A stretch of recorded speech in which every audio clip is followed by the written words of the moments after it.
नमस्कार दोस्तों, स्वागत है आपका टॉप ट्रेंडिंग जीके के अंदर। Railway RRB NTPC math series में अभी तक हम 49 सेट कंप्लीट कर चुके हैं। आज जो हमारा सेट है वो सेट नंबर 50 है। तो इस प्रकार से हम 50 तक पहुंच चुके हैं और जो आपने हमारे लिए प्यार दिखाया है उसके लिए मैं आपका तहे दिल से स्वागत करता हूं। तो दोस्तों, इसी 50वां सेट जो कि 30 जनवरी 2021 को सेकंड शिफ्ट में हुआ था, उसके साथ हम आज का पेपर स्टार्ट कर रहे हैं। और हमारा यहाँ पर सवाल नंबर 1 क्या दिया गया है। कंटिन्यू करें उससे पहले मैं आपको बता दूं दोस्तों, स्पेशल रेलवे ग्रुप डी और एनटीपीसी CB2 एग्जाम्स के लिए आपको प्रैक्टिस के लिए मॉक टेस्ट लगाना बहुत ज़्यादा जरूरी है, क्योंकि यहाँ पर समय कम रहता है, सवाल ज़्यादा रहते हैं। इसके लिए आप जितनी ज़्यादा प्रैक्टिस करेंगे उतना ही अपनी तैयारी को नेक्स्ट लेवल तक औरों से बेहतर कर पाएंगे।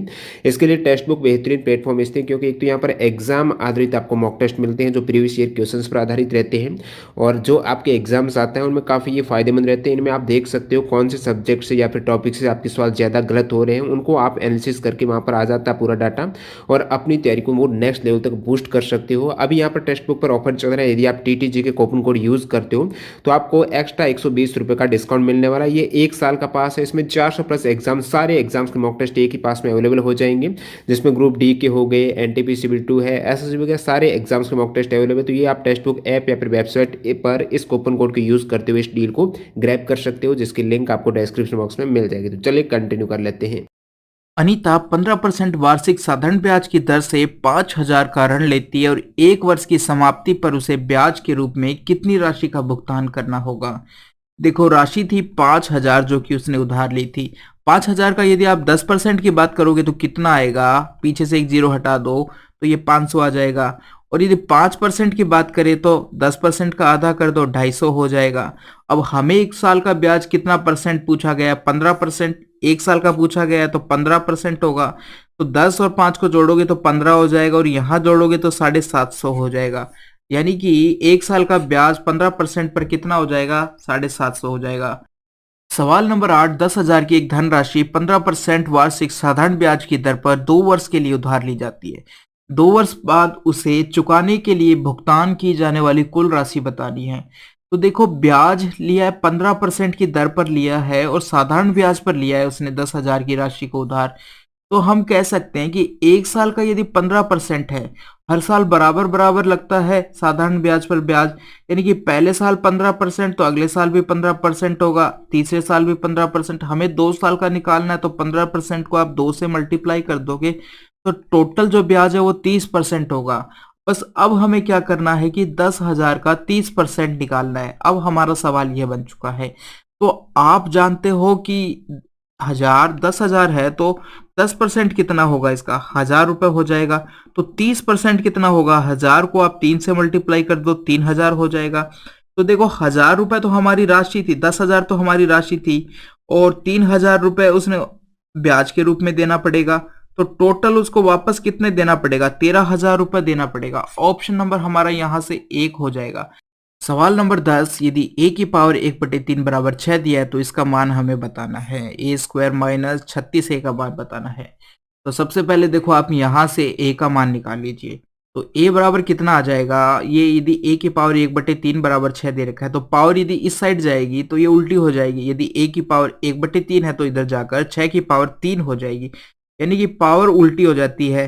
ठीक है, तो हमारे पास a का मान यहाँ से कितना आ चुका है। यदि आप a की 6 की पावर 6 की पावर 3 को सॉल्व करोगे तो 216 आएगा। अब हमें मान रखना है a² माइनस 36a के अंदर। तो a का मान देखो, सबसे पहले आप इसको ना थोड़ा सा और सरल कर लो। a² माइनस 36a दे रखा है तो यहाँ से हमारा a कॉमन आ जाएगा, अंदर बचेगा a माइनस 36। अब आप जब वैल्यू रखते हो तो यहाँ तो 216 और यहाँ रखोगे 216 माइनस 36। इसको यदि आप सरल करोगे, एक तो 216 ही है और घटाने पर 180 आ जाएगा। अब हम देखो इनको मल्टीप्लाई नहीं करेंगे, ऑप्शन चेक करते हैं कि कौन सा ऑप्शन होगा हमारा। तो सबसे पहले तो देखो, यहाँ आपको आंसर में एक जीरो दिखाई दे रही है, इनको मल्टीप्लाई करोगे तो इस संख्या में जीरो दिखाई दे रही है तो आंसर में भी हमारी जीरो आएगी। तो जो जो जीरो आ रही है वो आंसर हमारे हो सकते हैं। तो 4 हो सकता है, 3 हो सकता है और 1 नंबर ऑप्शन, ये तीनों हो सकते हैं।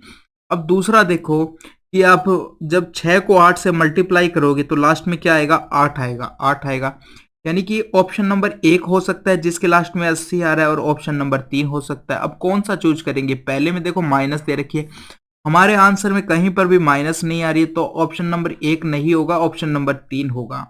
सवाल नंबर 11, सलीम ने एक वस्तु को 784 में खरीदा जिसके मूल्य में 12% जीएसटी शामिल है। पहले से जीएसटी जोड़े जाने से पहले उस वस्तु का मूल्य कितना था, ये कहा गया है। यानी कि वस्तु क्या थी स्टार्टिंग के अंदर, देखो यदि वस्तु का मूल्य 100 रुपए था, उसमें जीएसटी 12% जोड़ने के बाद में मूल्य 112 हो गया, तो जो आपको 784 दिया गया है वो 112 की वैल्यू है, तो हमें निकालनी है 100 की वैल्यू निकालनी है। तो इस प्रकार से लिख सकते हैं, और जब आप इसको 112 से काटोगे तो आपका कितना आएगा, 7 बार कट जाएगा ये। तो यहां से आपका आंसर कितना आ चुका है, ऑप्शन नंबर आपका यहां से 3, 700 आ जाएगा।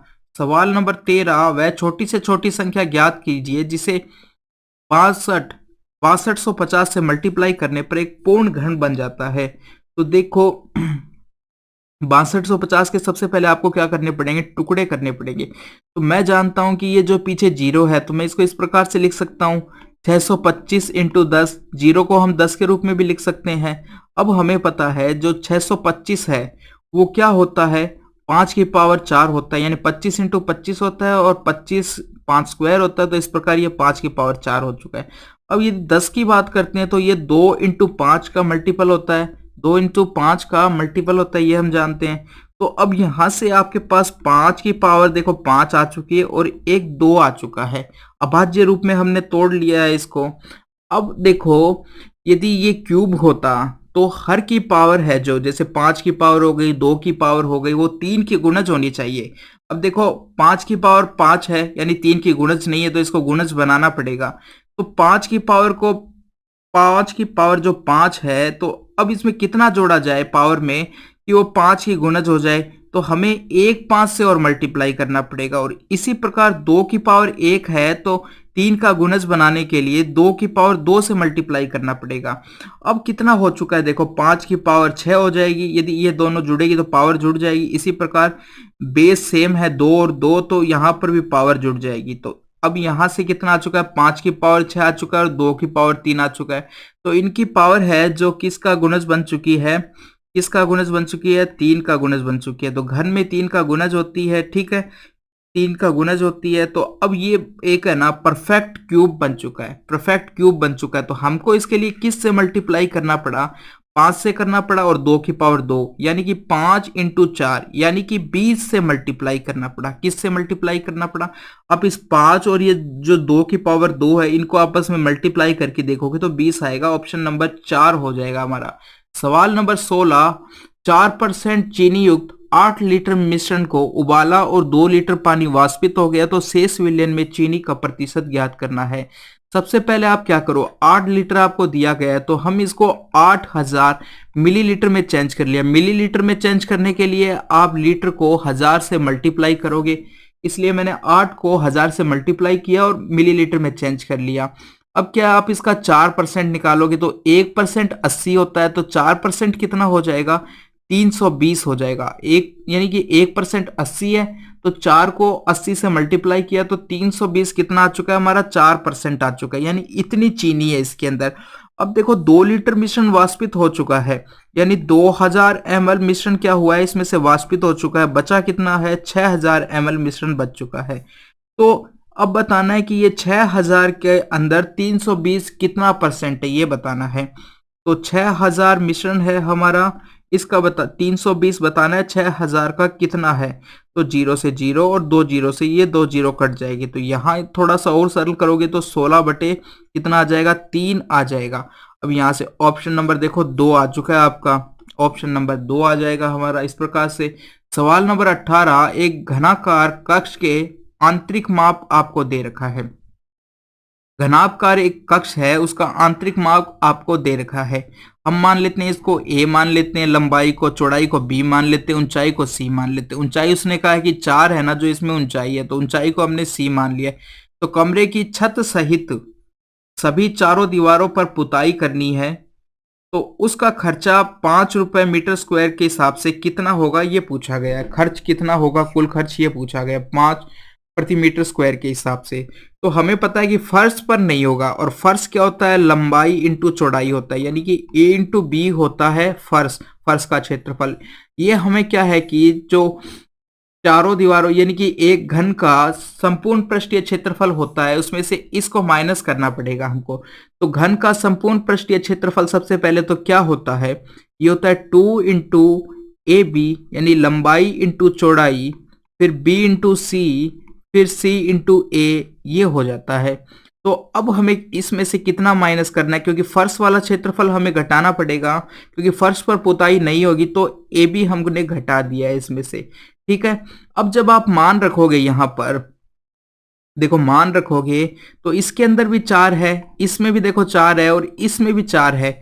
तो जब आप इन पर मल्टीप्लाई करोगे, देखो मैं एक बार रख के ही बता देता हूं आपको, जब a का मान यहां पर 12 रखा और b का मान हम 8 रखेंगे, इसी प्रकार से आप यहां पर 8 4 रखोगे और यहां पर 4 12 रखोगे, और इसी प्रकार से यहां पर भी 12 8 रखोगे। अब यदि मैं पूरे में से, इसमें से भी और इसमें से भी, सब में से यदि कॉमन लेता हूं, तो हर में देखो यहां पर से भी 4 कॉमन आएगा, यहां से भी 4, यहां से भी 4, यहां से भी 4, तो 4 4 कॉमन आ जाएगा।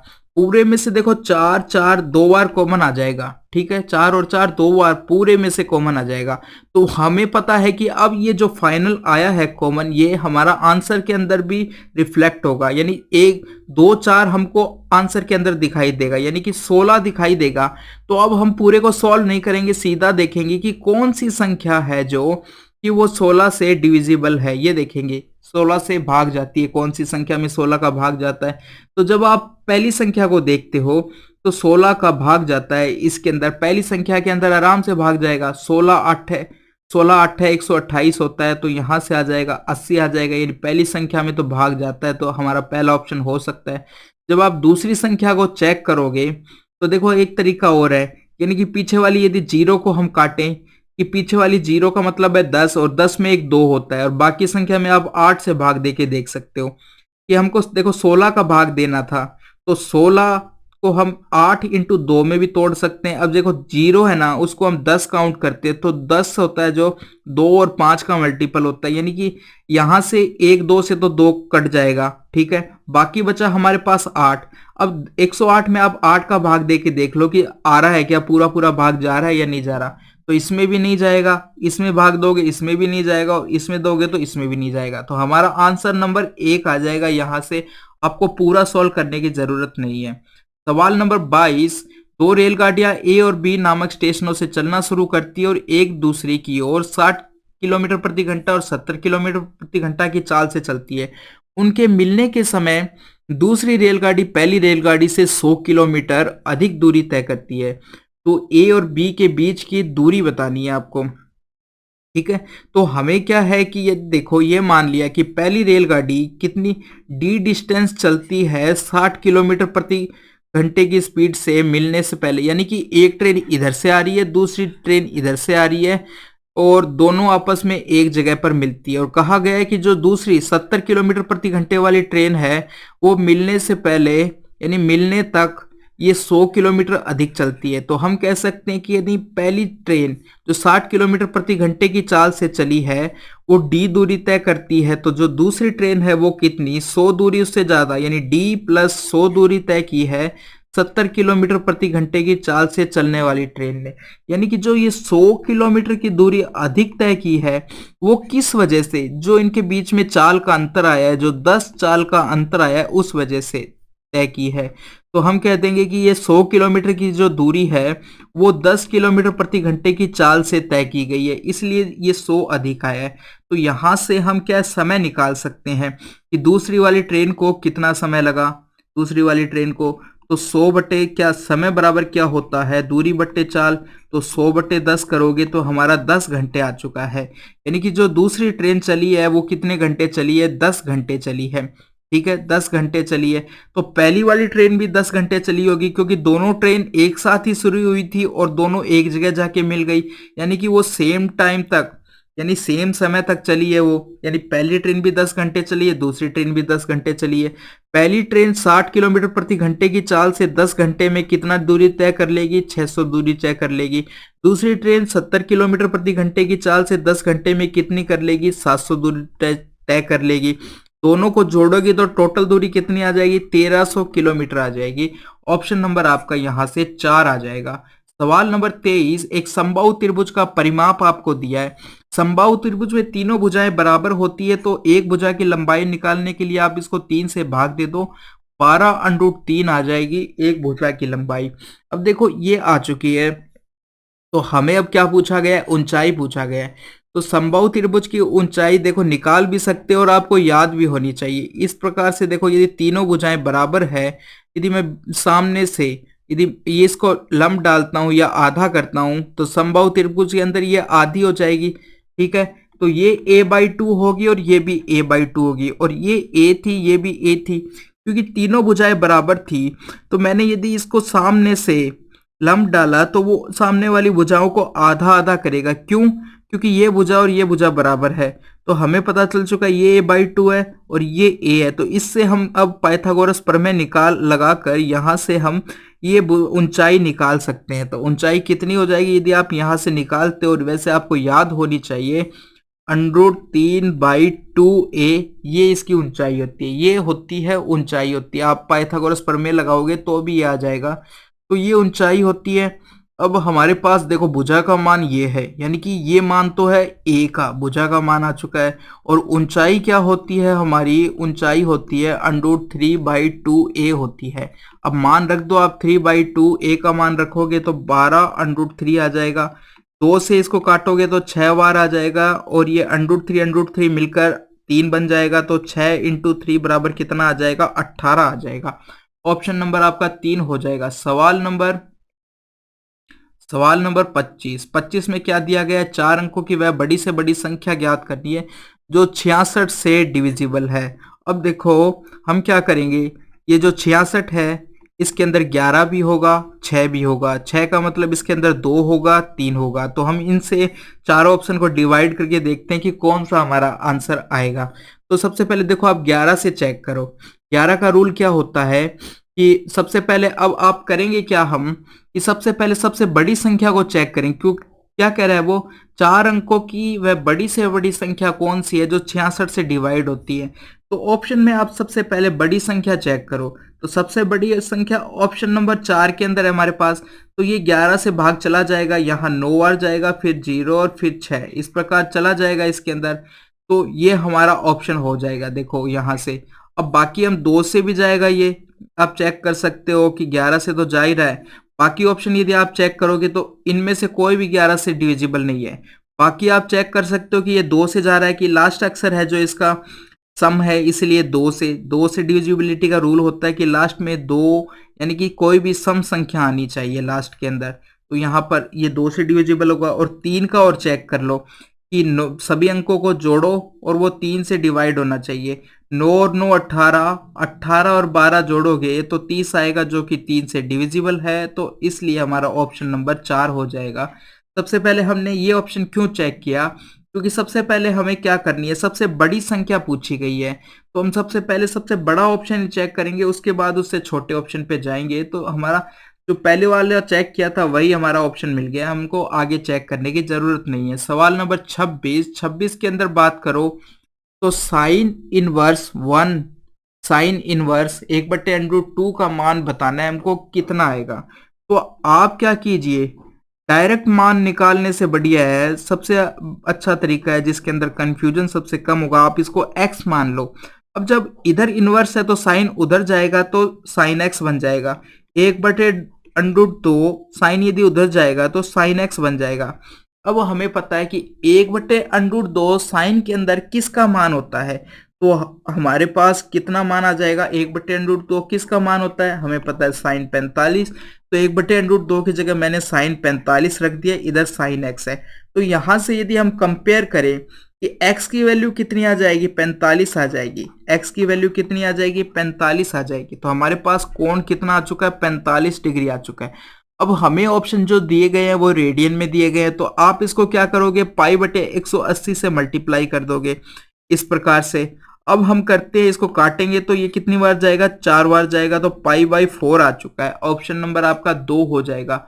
सवाल नंबर 28, दो सहकर्मियों की आयु के व्युत्क्रमों का योग उनकी आयु के व्युत्क्रमों के अंतर के 9 गुने के बराबर है। वो कह रहा है कि उनकी आयु है दो, देखो लोगों की जो 2 कर्मियों की आयु का व्युत्क्रमों का योग क्या है कि उनकी आयु के विक्रमों के अंतर का 9 गुना है, इस प्रकार से है। ये दे रखा है तो दोनों तरफ आप यदि एलसीएम लेते हो तो इधर बन जाता है x प्लस वाई बटे एक्स वाई, और इधर क्या बनता है y माइनस एक्स बटे एक्स वाई, इस प्रकार से बन जाएगा। अब देखो एक्स वाई से एक्स वाई कट जाएगा। यदि मैं अब देखो हमारे मेरे पास एक अनुपात आ चुका है कि आगे y को लिख देता हूँ, आगे मैं क्या करूँ y को लिख दूँ। तो देखो y प्लस एक्स बराबर कितना है, y प्लस एक्स बटे वाई माइनस एक्स, में इसको इधर ले आया तो मेरे पास कितना आया 9/1, ये अनुपात में आ चुका है। तो यहाँ हम अनुपात के अंदर y और x की वैल्यू निकाल सकते हैं। देखो y दोनों को जोड़कर आप 2 से डिवाइड कर दोगे तो वो 5 आएगा y की वैल्यू, और x की बात करते हो तो दोनों को घटाओ 8 और 2 से डिवाइड कर दोगे 4 आ गया है x की वैल्यू। अब देखो ये अनुपात के अंदर आया, ये 5 अनुपात है भाई, ये 4 अनुपात है। अब हमें दिया गया है कि इनका मान दे रखा है आयु का, तो हम क्या करेंगे कि ऑप्शन चेक करेंगे किसके अंदर दोनों उम्र है, जो उम्र दी गई है उनकी वो 4:5 के अनुपात में है। तो जब आप पहले ऑप्शन को काटोगे 5 से ये कितना आ जाएगा 4 बार, 5 से ये कितना आ जाएगा 5, यानी कि इनका अनुपात 4:5 है। बाकी ये कटेंगे नहीं तो 25:4 में रहेंगे, ये काटोगे तो 3:2 में आ जाएंगे, ठीक है, और ये भी कटेंगे नहीं। तो इस प्रकार से ये कटेंगे मगर 8 आ जाएगा, और ये का एक और कितना आ जाएगा 5 आ जाएगा, 8:15 में आ जाएंगे। तो 4:5 में कौन सा आ रहा है, ऑप्शन नंबर 1 है, तो ऑप्शन नंबर 1 हो जाएगा हमारा। सवाल नंबर 32, एक त्रिभुज की तीनों मादिकाओं की लंबाई आपको दे रखी है, किसकी मान, अब क्या भुजा नहीं दी, मादिका दी है, तो त्रिभुज का क्षेत्रफल निकालना है। जब मादिका दी होती है तो त्रिभुज का क्षेत्रफल क्या होता है 4/3 होता है, और अनरूट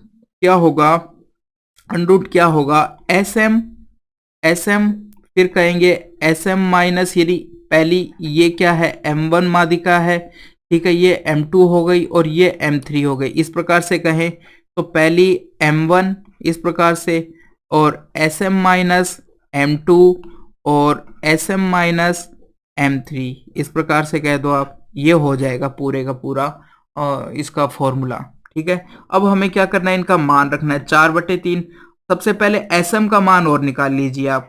SM क्या होगा, जो तीनों मादिकाएं हैं उन तीनों को जोड़ो आप, M1 plus M2 plus M3 और 2 से डिवाइड कर दो, ये हो जाएगा। तो यहाँ पर आप इनको जोड़ो और 2 से डिवाइड करो। मैंने इनको जोड़ा तो 9 और 5 कितना आ जाएगा 14, और 2 से डिवाइड करा तो 7 आ जाएगा, यानी SM का मान मेरे पास कितना आ चुका है 7 आ चुका है। तो SM का मान रखो आप 7 रख दो सबसे पहले, तो यहाँ मैंने रखा 7 रख दिया। अब क्या रखोगे बाकी, अब 7 माइनस पहली मादिका को घटाओगे, 7 माइनस 3 करोगे तो 4 आ जाएगा, 7 माइनस 6 करोगे तो 1 आ जाएगा, और 7 माइनस 5 करोगे तो 2 आ जाएगा, इस प्रकार से आ चुका है। अब देखो बाहर तो 4/3 है, अंदर आप इन सबको मल्टीप्लाई कर लो, ये आ चुका है 4 को 2 से करोगे तो 8, और 8 को 7 से करोगे तो 56 आ जाएगा। तो आपका आंसर आ चुका है 4/3 √56 आ चुका है।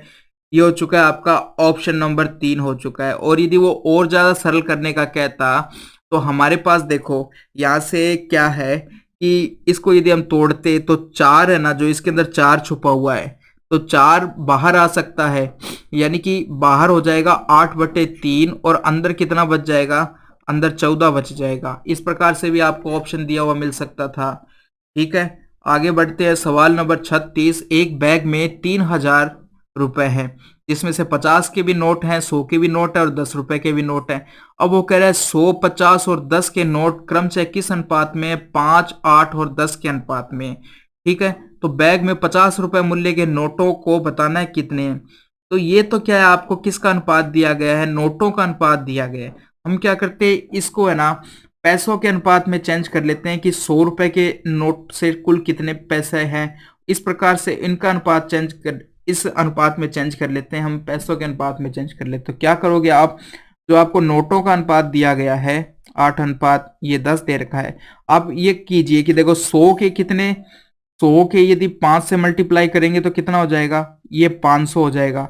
यदि मैं अब 8 को 50 से मल्टीप्लाई, क्योंकि 50 रुपए के 8 के अनुपात में नोट है, तो ये जब आप इसको मल्टीप्लाई करोगे तो 5 को तो आप करोगे 100 से मल्टीप्लाई, कितना हो जाएगा 500 हो जाएगा। 50 को आप 8 से करोगे तो कितना हो जाएगा 400 हो जाएगा। 10 को आप 10 से करोगे तो 100 हो जाएगा। तो ये हमारे पास क्या आ चुका है, अब रुपए का अनुपात आ चुका है। अब थोड़ा सा और सरल करोगे तो 5:4:1 आ चुका है।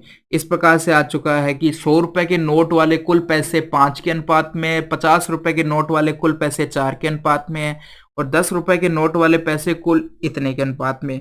तो सबको यदि जोड़ते हो तो यहाँ से 10 आ जाता है, और 10 की वैल्यू आपको कुल टोटल पैसे कितने 3000 दिए गए हैं। तो यहाँ से हम एक की वैल्यू निकाल सकते हैं, वो आ जाएगी आपकी 300 रुपए आ जाएगी। एक अनुपात की वैल्यू 300 रुपए आ जाएगी। अब उसने पूछा है 50 रुपए मूल्य वाले नोटों की संख्या कितनी है। तो सबसे पहले देखो 50 रुपए मूल्य वाले टोटल पैसे कितने हैं हम ये देखते हैं। एक की वैल्यू 300 है, तो 50 वाले ये बीच वाले थे, और इसकी वैल्यू कितनी आ जाएगी, आप इसको 300 से मल्टीप्लाई करोगे तो ये 1200 आ जाएगी। इसी प्रकार से यदि 5 को करोगे तो ये 1500 आ जाएगी, और इसको करोगे तो ये 300 आ जाएगी। हमको केवल ये 4 वाला पूछा है कि यानी कि 50 रुपए वाले टोटल कितने नोट हैं, नहीं टोटल कितने पैसे हैं, 1200 पैसे हैं, 1200 रुपए हैं। तो 1200 रुपए है 50 रुपए वाले। तो नोटों की संख्या निकालने के लिए क्या हो जाएगा, टोटल पैसे, और एक नोट कितने का है 50 का है, तो आप इसको डिवाइड करोगे तो कितना आ जाएगा 24 आंसर आ जाएगा आपका। तो हमारे पास कितने आ चुके हैं 50 रुपए के मूल्य के नोट 24 आ चुके हैं। ऑप्शन नंबर आपका 2 हो जाएगा। सवाल नंबर 36, 6 और 20 का लघुत्तम समापवर्ती एलसीएम बताना है और आपको एचसीएफ बताना है। अब बस आपको इसमें तो सिंपल क्या करना है, एलसीएम और एचसीएफ लेना है। मैं इनके टुकड़े करता हूँ, 2 और 3 आ जाएगा, और इसके यदि टुकड़े करोगे आप कितना आ जाएगा, 2 की पावर 2 आ जाएगा, और 1 5 आ जाएगा। इस प्रकार से टुकड़े हो जाएंगे। अब एलसीएम बात करें तो सबसे बड़ी पावर लेते हैं, 2 की पावर। देखो एलसीएम की बात करेंगे और एचसीएफ की भी बात करेंगे। एचसीएफ, अब देखो एलसीएम क्या करेंगे, 2 2 सबसे बड़ी पावर लेते हैं, तो 2 की सबसे बड़ी पावर कितनी है, 2 की पावर 2 है, और 3 की पावर तो 1 ही है, और 5 की पावर 1 ही है। तो ये कितना आ जाएगा 4 4 3 12 12 5 60 60 आ जाएगा। एचसीएफ में क्या करते हैं, दोनों के अंदर जो कॉमन है या सबसे कम पावर है और दोनों के अंदर होनी चाहिए वही लेंगे। तो देखो दोनों के अंदर कॉमन क्या है, 1 2 कॉमन है, बाकी कुछ भी कॉमन नहीं है। तो एचसीएफ हमारा 2 आ जाएगा, 2 आ जाएगा। ऑप्शन नंबर आपका कितना हो जाएगा 4 हो जाएगा। सवाल नंबर 41, 41 में क्या दिया गया, एक खिलौना कार का विक्रय मूल्य 540 है, दुकानदार इसे 120 रुपए यानी कि 20% के लाभ पर एक खिलौना कार का विक्रय मूल्य 540 है, यदि दुकानदार ने इसे 20% के लाभ कमाया होता तो खिलौना कार का क्रय मूल्य बताइए। यानी जो 540 के अंदर जो विक्रय मूल्य है वो क्या है कि यदि 100 रुपए क्रय मूल्य था, 20% लाभ, तो 120 क्या हो चुका है विक्रय मूल्य हो चुका है। ठीक है, इस प्रकार से है, यानी कि 120 की वैल्यू कितनी है 540 है। ठीक है, क्योंकि अनुपात के अंदर या परसेंटेज के अंदर कह दो, आपका जो 120 है वो विक्रय मूल्य है और एक्चुअल में 540 आपका विक्रय मूल्य है। तो 120 की वैल्यू 540 हो गई है, तो एक की वैल्यू कितनी हो जाएगी 540/120 हो जाएगी। तो हमें निकालना है क्रय मूल्य जो कि 100 है। 100 की वैल्यू कितनी हो जाएगी 540 120 इंटू 100, इस प्रकार से हो जाएगी। जब आप इनको सरल करोगे तो ये 5 बार जाएगा और ये 6 बार जाएगा। अब आपको 6 से यदि आप इसको काटते हो और तो ये आपका कितना बार जाएगा 9 0 इंटू 5 ये बचेगा 450 आ जाएगा। ऑप्शन नंबर आपका 1 आ जाएगा। क्वेश्चन 44, दो संख्याओं का योग 850 दे रखा है, उनका महत्तम समापवर्ती आपको 25 दे रखा है। ऐसी संख्याओं का एक संभवतः युग्म कौन सा है, इन ऑप्शन में से ये बताना है। तो जब मैं सबसे पहले तो ये चेक करता हूँ कि दोनों संख्याओं का योग 850 होना चाहिए। तो जब मैं इन सब में ऑप्शन में जोड़ता हूँ तो 350 को यदि 500 से जोड़ता हूँ तो भी 850 आता है। तो सारे ऑप्शन में इस प्रकार से जोड़ने से 850 आता है। पहली चीज तो ये कि तो यहाँ से तो हम डिफरेंस नहीं कर पाए कि कौन सा ऑप्शन होगा हमारा। अब दूसरी चीज है हमारे पास महत्तम समापवर्ती एचसीएफ निकालना पड़ेगा इन सब का। जब आप देखो पहली संख्या में यदि आप भाग देते हो, हमें इनका एचसीएफ चेक करना है। देखो 25 से जब मैं भाग देता हूं तो किस में जा रहा है, इसमें जाएगा 25 से कम 25 बार जाएगा और फिर कितना आ जाएगा मेरा यहाँ से कितना आ जाएगा 4 आ जाएगा। ठीक है, 25 चौका 100 हो जाएगा। यहाँ जब 25 से भाग देता हूँ तो 25 दूनी हो जाएगा और पीछे एक 0 है तो ये 20 बार हो जाएगा। अब देखो अब आगे भी ये कट रही है, यानी कि ये 2 से और कट जाएगी, 7 और 10 इस प्रकार से, यानी कि 2 और आ चुका है। तो एचसीएफ मेरा केवल 25 नहीं आया है, 25 इंटू 2 यानी कि 50 एचसीएफ आया है पहली संख्या से। तो ये ऑप्शन हमारा कट चुका है। इस प्रकार से जब आप दूसरा ऑप्शन चेक करोगे तो क्या होगा, ये आपका 25 से काटोगे तो 9 बार जाएगा, और ये 25 से काटोगे तो 25 बार जाएगा। ठीक है, अब इसमें से ये वापस और किसी से कट रही है तो नहीं कट रही है, तो इनका एचसीएफ 25 आ रहा है, तो हमारा इस प्रकार से ऑप्शन नंबर 2 हो जाएगा। जब आप ऑप्शन 3 की बात करते हो तो काटते हो तो एक बार, तो 25 से यदि काटोगे तो ये तो 10 बार आएगा, और इसको यदि आप काटोगे तो पहले 2 बार जाएगा और उसके बाद में कितनी बार गया, 4 बार जाएगा। अब और काटोगे तो ये 2 से और कट जाएगा, 5 आएगा और यहाँ 12 आएगा, यानी कि इसका भी एचसीएफ 50 आया है, न कि 25 आया है। इसी प्रकार से आप ऑप्शन 4 को भी सॉल्व करोगे तो भी 25 नहीं आएगा। काटते हैं, 25 से कम 25 आएगा। ठीक है, फिर कितना बचा, 150 बचा, यानी कि 6 आ जाएगा। इसी प्रकार से इसको काटोगे तो 5 यानी 2 और 2 बार जाएगा। अब देखो 25 तो आ चुका है, 2 से वापस ही कट सकते हैं, तो यहाँ से 8 और 11 आ चुके हैं, यानी हमारा यहाँ भी एचसीएफ 50 आ चुका है। तो 25 एचसीएफ आपको एक ही जगह पर दिखाई दे रहा है ऑप्शन नंबर 2 में। जबकि आप यदि ऐसे देखोगे कि 25 का भाग किसके अंदर जाता है, तो सबके अंदर जाता है। तो यहाँ पर आपको क्या करना था कि आपको इनका एचसीएफ निकाल के देखना था इस प्रकार से। दूसरा देखो, हम ये भी देख सकते हैं कि जो भी देखो पीछे 0 है जिनमें भी, तो वो सम संख्याएं हैं, यानी कि उनमें 1 2 तो होगा ही छुपा हुआ। देखो एक और तरीका है, इस शॉर्टकट कैसे कर सकते हैं, मगर ये आपको क्या है कि थोड़ा सा पता होगा तभी आप कर पाओगे, इसलिए मैंने पहले आपको ये तरीका बताया था। अब देखो इसमें 0 है और इसमें भी 0 है, इसका मतलब कि 0 के अंदर एक 2 छुपा होता है, एक 5 छुपा होता है, यानी कि सम संख्याएं है ये दोनों। तो 25 तो देखो सम संख्याएं नहीं है, 25 से यदि आप काटोगे उसके बाद में दोनों में 2 2 भी आएगा, जो यानी कि 2 और छुपा हुआ है दोनों के अंदर, यानी कि सम संख्याएं है, तो ये 2 से और कट जाएगी।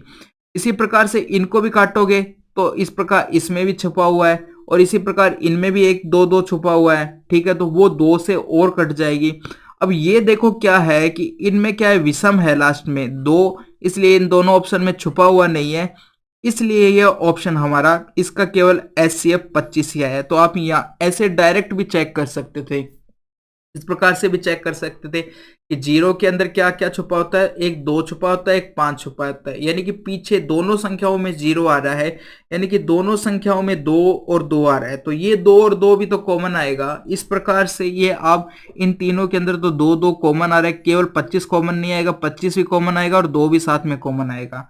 केवल जो दूसरा ऑप्शन है वही ऐसा ऑप्शन है जिसके अंदर क्या है कि पीछे 0 नहीं है, केवल विषम विषम संख्याएं हैं, तो कोई भी सम संख्या यहां से कॉमन नहीं आएगी। इस प्रकार से भी कर सकते थे आप। सवाल नंबर 48, दो व्यक्तियों की आयु का अंतर आपको 15 दे रखा है, यदि 5 वर्ष पूर्व बड़े व्यक्ति की आयु छोटे व्यक्ति की आयु से दोगुनी थी। अब देखो तो क्या कहा गया है इसके अंदर कि दो व्यक्तियों की आयु का 15 है, तो यानी कि दो व्यक्तियों की आयु का अंतर 15 है, कि एक व्यक्ति दूसरे से 15 वर्ष बड़ा है, दूसरा छोटा है, तो वो हमेशा उनकी आयु का अंतर 15 रहने वाला है, चाहे आज रहे, चाहे 15 साल बाद, चाहे पहले की बात कर लो, हमेशा 15 रहा है उनका अंतर। तो इस ऑप्शन को क्या करते हैं, इस लाइन को हम है ना सबसे लास्ट में यूज करते हैं। आपको जहां पर भी इस प्रकार की लाइन मिले ना उसको पहले यूज मत करना, नहीं तो आपका क्या है सवाल एक्स के अंदर चला जाएगा और लंबा चौड़ा होके फंस जाएगा सवाल, थोड़ा टाइम ज्यादा लगेगा। इस लाइन को हम क्या लास्ट में यूज कर सकते हैं, क्योंकि आज भी 15 वर्षीय अंतर रहना है, पहले भी 15 वर्षीय रहना है और आगे भी 15 वर्षीय रहना है, तो इसको हम लास्ट में यूज करते हैं।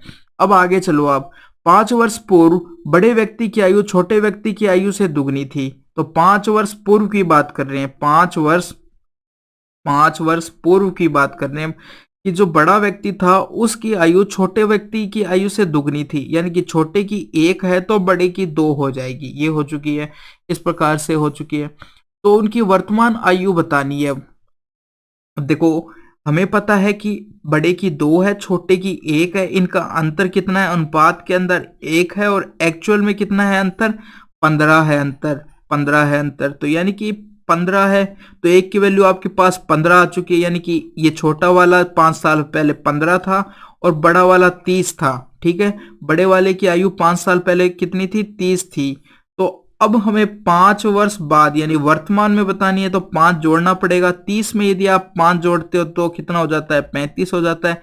15 के अंदर यदि आप 5 जोड़ते हो तो कितना हो जाएगा? 20 हो जाएगा। तो आपका आंसर आ जाएगा ऑप्शन नंबर 3, 35 20 आ जाएगा। सवाल नंबर 49, यदि किसी अंकित मूल्य पर 45% की छूट देने पर विक्रय मूल्य तथा 30% और 20% की क्रमागत दो छूट देने पर विक्रय मूल्य का अंतर इतना दे रखा है। यानी वो 45% की छूट देता है एक तो, ठीक है, एक दो क्रमागत छूट देता है 30% और 20% की। तो सबसे पहले तो आप क्या करो, ये दो क्रमागत छूट है, इनसे एक कंपाउंड छूट निकाल लो। तो कैसे निकालेंगे? 30, देखो -30 क्योंकि छूट है ये, तो -20 और दोनों को मल्टीप्लाई करोगे तो प्लस हो जाएगा और 600/10 इस प्रकार से आ जाएगा। तो यहां से यदि और ज्यादा सॉल्व करते हो तो -30 और -20 कितना हो जाएगा? -50 हो जाएगा प्लस 6, तो ये कितना हो चुका है? -44 आएगा। यानी कि ये जो छूट है कंपाउंड छूट हो जाएगी, उसकी कुल मिलाकर -44 हो जाएगी।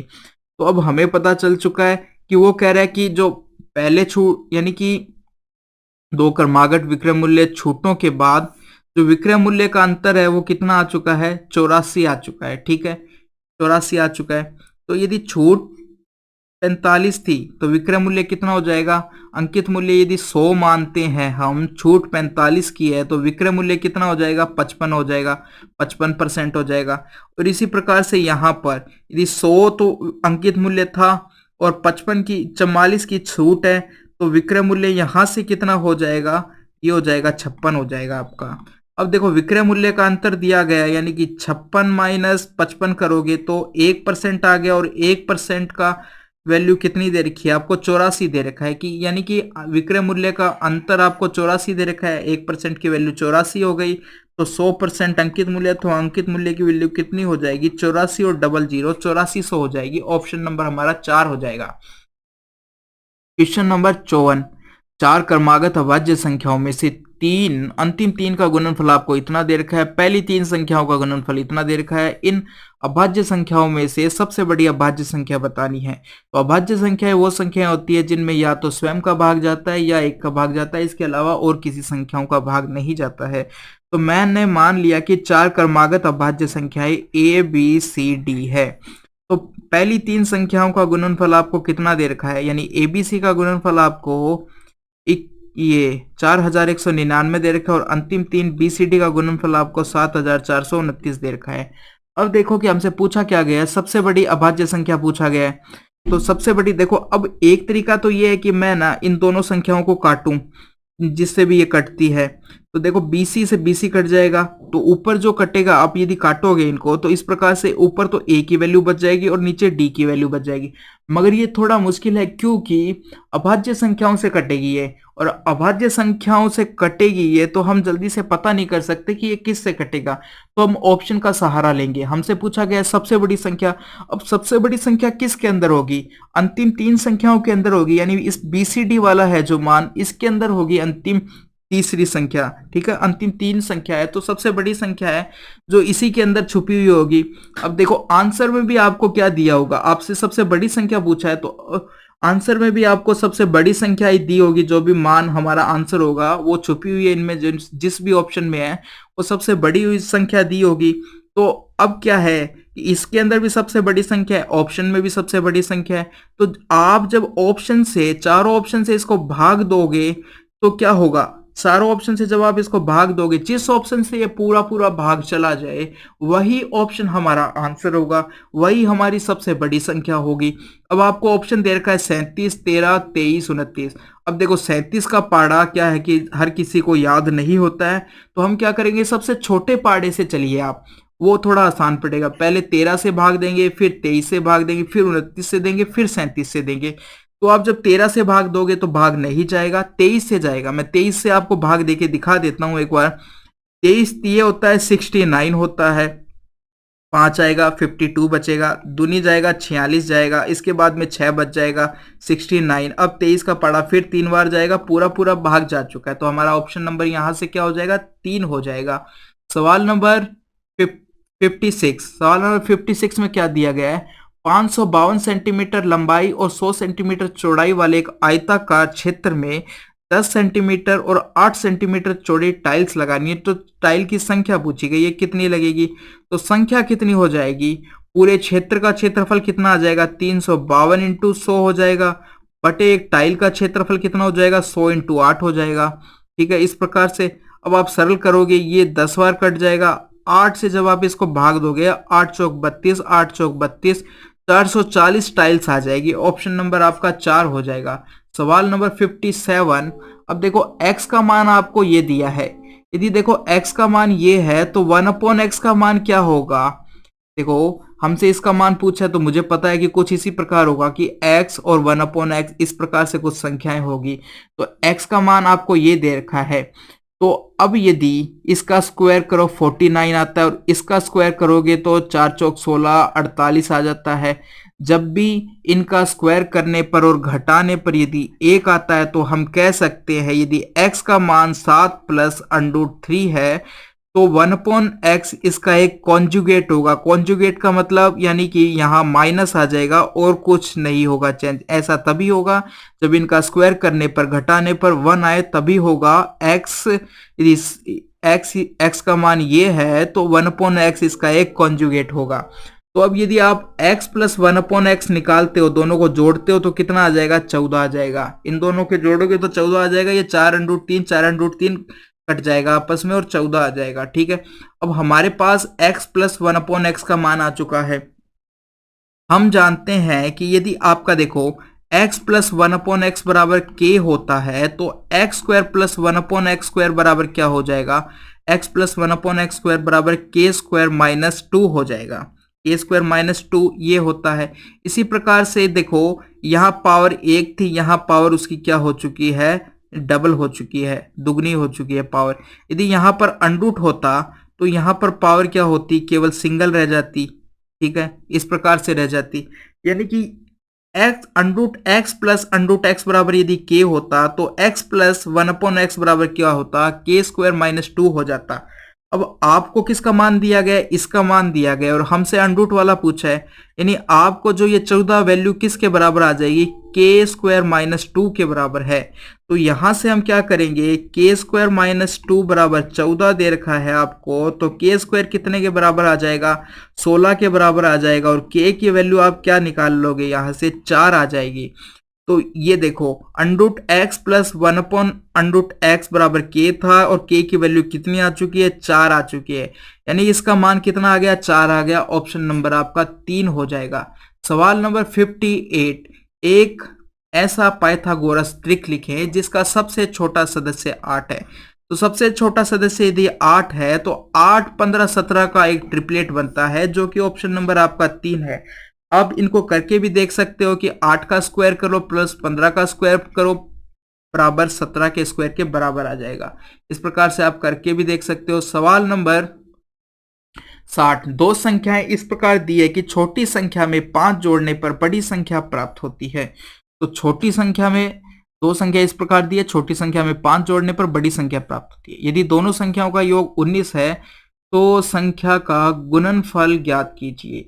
मान लिया कि छोटी संख्या x है तो बड़ी संख्या x प्लस 5 हो जाएगी, या हम ये कह सकते हैं कि एक संख्या यदि a है और दूसरी संख्या b है तो इनका अंतर आपको 5 दे रखा है, ये कह सकते हैं। और यदि दोनों संख्याओं का योग आपको क्या दे रखा है, यानी कि a प्लस बी आपको कितना दे रखा है, 19 दे रखा है। ठीक है, तो उनका गुणनफल पूछा है, तो सबसे पहले हम संख्याएं निकाल लेंगे a और b, दोनों को जोड़ो और 2 से भाग दे दो, 24, 12 आ जाएगा। दोनों को घटाओ 14, 14 और 2 से भाग दोगे तो 7 आ जाएगा। तो गुणनफल इनका कितना हो जाएगा, a इंटू बी कितना हो जाएगा आपका 84 हो जाएगा, 12 7 84 आ जाएगा। ऑप्शन नंबर 3 हो जाएगा। सवाल नंबर 64, एक त्रिभुज की दो भुजाओं की लंबाई 7 और 8 है, यानी कि इस प्रकार से देखो आप, ये त्रिभुज की दो भुजाएं हैं, एक 7 है और एक 8 है और इनके बीच जो कोण बना हुआ है वो 60 डिग्री है। ठीक है, तो तीसरी भुजा जो ये तीसरी भुजा है त्रिभुज की, उसकी लंबाई बतानी है कितनी होगी। तो इसके लिए क्या होता है कि परिणामी या तीसरी भुजा के लिए जो फॉर्मूला होता है वो होता है पहली भुजा का स्क्वायर दूसरी भुजा का स्क्वायर माइनस 2ab और cos theta, cos theta, cos theta. अब आप यहां पर मान रखोगे, a का मान देखो 7 का स्क्वायर करोगे 49 आएगा, 8 का करोगे तो 64 आएगा, फिर आप 7 8 56, 56 को 2 से मल्टीप्लाई करोगे, चलो ऐसे ही लिख देते हैं 2 × 56, और जब यहां पर आपको 60 करोगे तो 1/2 आ जाएगा। यहाँ 2 से 2 कट चुका है, ये बचा आपके पास 56। तो देखो मान अंदर क्या आ चुके हैं, एक तो 49 है आपके पास, एक 64 है और एक -56 है। अब देखो 64 में से यदि मैं 56 घटाता हूं तो मेरे पास कितना बचता है, 8 बचता है। और 49 में यदि आप 8 जोड़ोगे तो कितना हो जाएगा, ये हो जाएगा 57 हो जाएगा। तो √57 हमारा आंसर आ चुका है, जो कि ऑप्शन नंबर 3 है। सवाल नंबर 68 ये दे रखा है, तो 43 देखो पॉइंट के बाद 43 43 43 रिपीट हो रहा है, तो हम ये भी कह सकते हैं कि 0.43 और ऊपर बार लगा सकते हैं जो रिपीट हो रहा है। 4 3 रिपीट हो रहा है तो 4 3 के ऊपर बार लगाती है। अब देखो इसको हम भिन्न के रूप में कैसे लिखेंगे, जब भी देखो आपको इस प्रकार से दिया गया हो तो हम क्या करते हैं, सबसे पहले तो वो संख्या लिख लेते हैं, 43 है। अब देखो जितने ये ऊपर बार है उतने नीचे 9 लगा देते हैं, उतने नीचे 9 लगा देते हैं, तो ये हो चुकी है हमारी संख्या 43/99, 43/99 हो चुकी है। ऑप्शन नंबर हमारा हो चुका है 2। Question number 70, coat pi minus theta बराबर इतना दे रखा है, तो कोस थीटा का मान निकालना है। तो कोट पाई माइनस थीटा किसके बराबर होता है, तो हम कह देंगे टेन थीटा के बराबर होता है। और इधर आपको 1/√3 दिया गया है। अब 1/√3 टेन के अंदर किसका मान होता है, तो मैं कह दूंगा टेन 30 का मान होता है, तो इसकी जगह मैं टेन 30 लिख सकता हूं। अब जब आप कंपेयर करोगे तो आपके पास थीटा की वैल्यू 30 डिग्री आ चुकी है, तो कोस की जगह आप यहां पर थीटा की जगह जब 30 लिखोगे तो कोस 30 की वैल्यू कितनी होती है, √3/2 होती है। ऑप्शन नंबर आपका 2 हो जाएगा।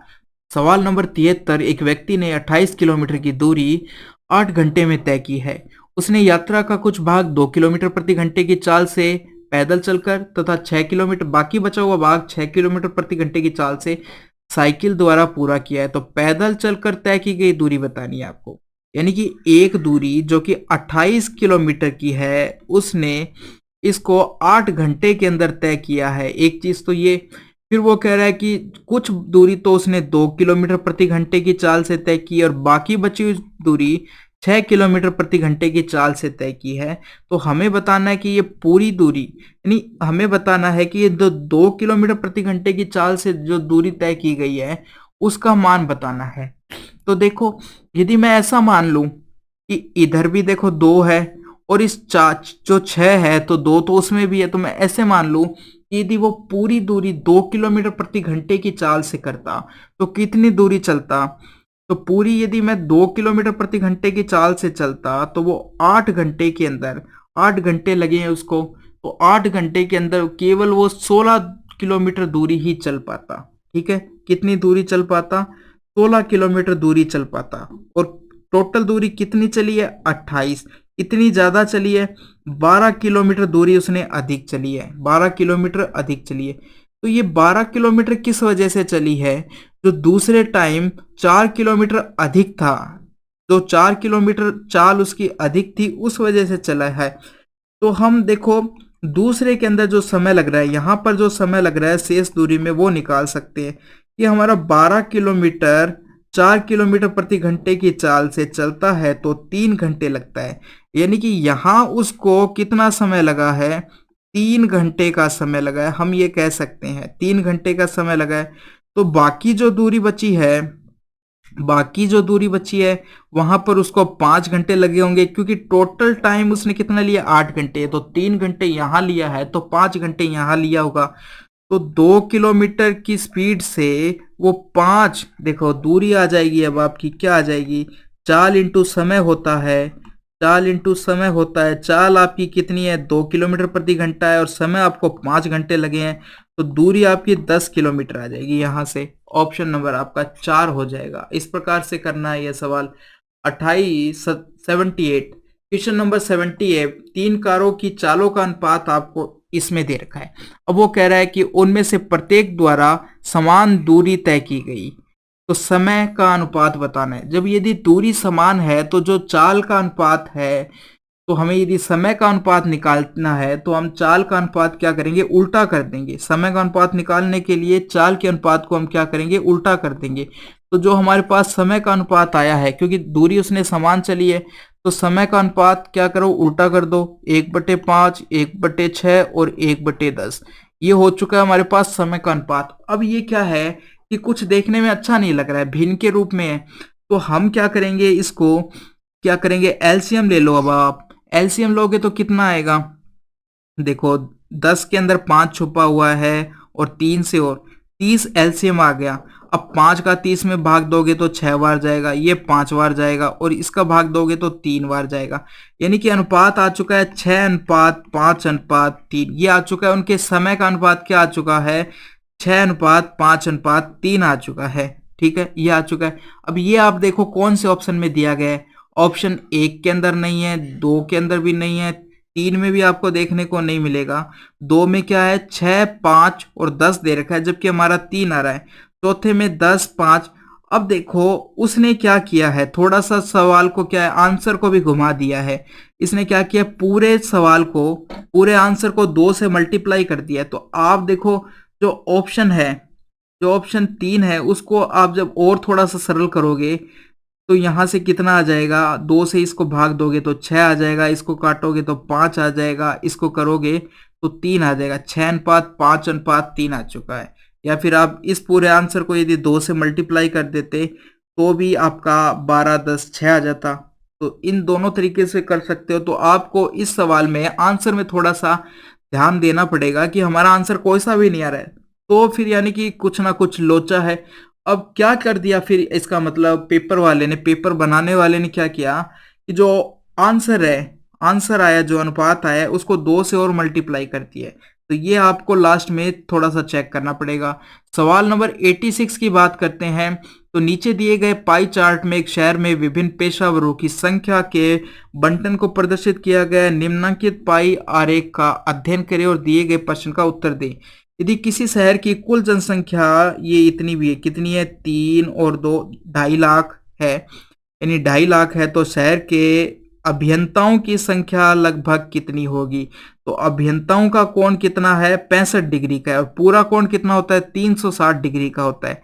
यानी कहने का मतलब है हमें क्या करना है, 4 जीरो है क्या, ये 4 जीरो है ना, ये 65 कितना होगा, 65 डिग्री का कोण का मान कितना होगा, ये निकालना है हमको। तो 65/360 से इसको मल्टीप्लाई कर दिया है हमने। अब आप इनको सॉल्व करोगे, थोड़ा सा सॉल्व करोगे तो देखो हम क्या करते हैं, इस 65 जीरो से तो देखो जीरो काट दो, 65 को 25 से मल्टीप्लाई करो तो 25 5 है 125 आ जाएगा। ठीक है, और 25 छिका 150 आता है, तो ये 162 आ जाएगा। ऊपर तो ये आ चुका है, नीचे 36 आ गया। अब आपको इसके अंदर क्या करना है, 36 का भाग देना है। 36 का भाग दो, देखो 36 5 180 होता है, 180 बार नहीं जाएगा तो 4 बार 144 होता है, 104 यानी 4 बार जाएगा।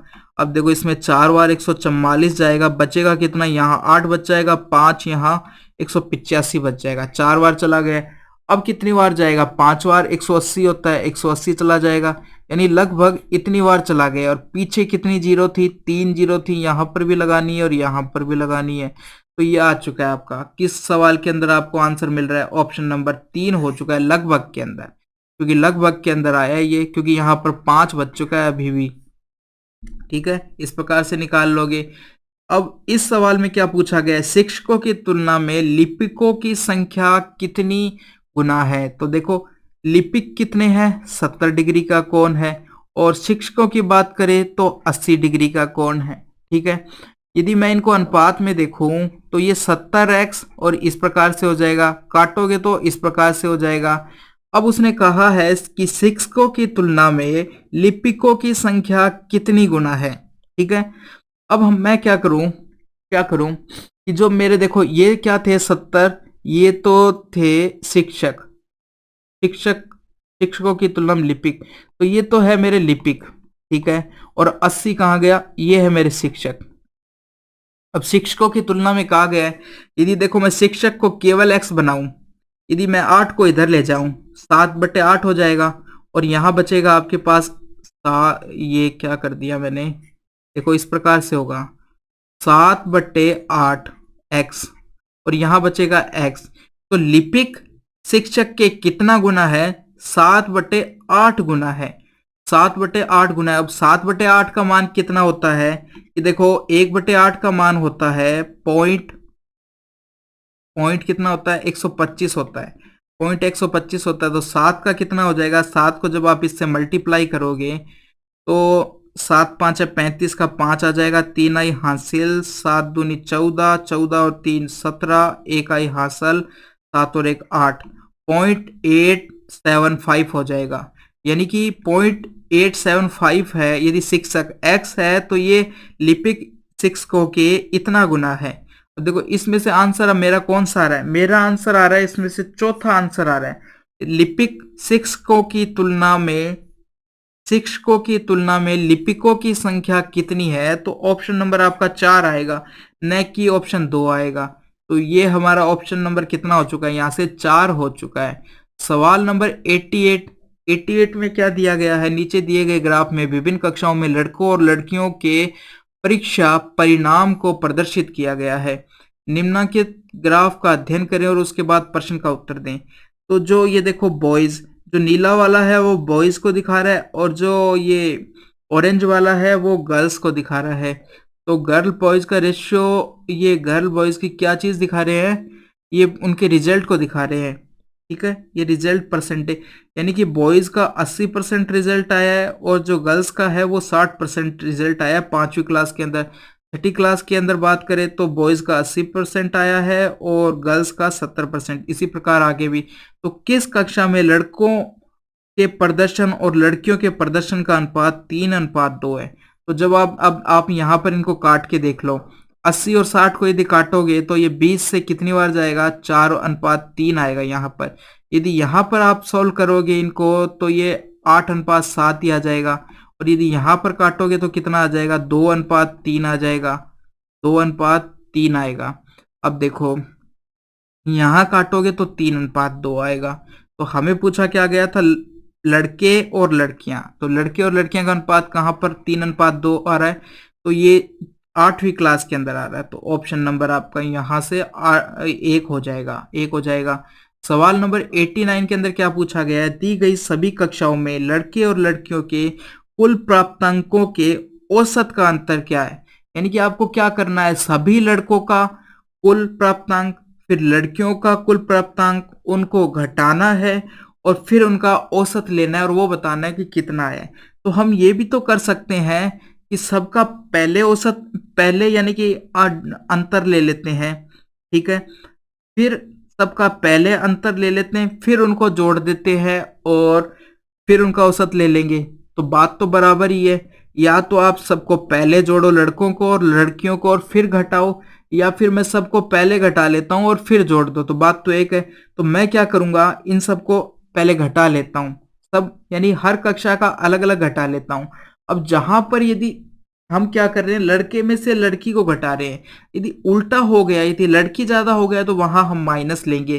तो जैसे 80 में से यदि आप 60 घटाते हो तो यहाँ पर 20 अंतर आता है, यदि यहाँ पर 80 में से 70 घटाते हो तो 10 अंतर आता है। अब देखो यहाँ पर लड़कियां ज्यादा है तो मैं माइनस लूंगा और कितना आएगा, 20 आ जाएगा।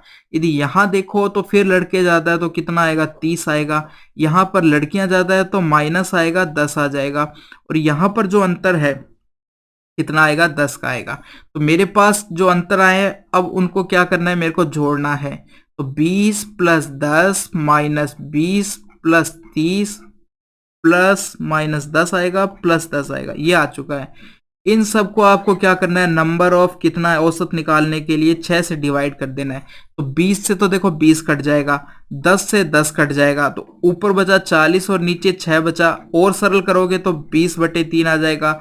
जब 3 का इसमें आप भाग दोगे तो 6.66 इस प्रकार से आ जाएगा। 6.66% क्या हो चुका है, ये इनका अंतर का औसत आ चुका है। तो ऑप्शन नंबर कितना हो जाएगा, तो ऑप्शन नंबर 4 हो जाएगा हमारा। कितना, ऑप्शन नंबर 4 हो जाएगा। तो दोस्तों यहाँ पर आज का जो हमारा सेट नंबर 50 था, जो अभी तक हम 50 सेट कंप्लीट कर चुके हैं, तो ये हमारा 50वां सेट कंप्लीट हो चुका है। ये आपको कैसा लगा आप कमेंट के अंदर बताइए। यदि अच्छा लगा तो आप लाइक कर सकते हैं, कोई भी आपको परेशानी हो तो आप कमेंट कर सकते हैं। थैंक यू दोस्तों, मिलते हैं एक और नए सेशन के साथ या नए पेपर के साथ। थैंक यू दोस्तों।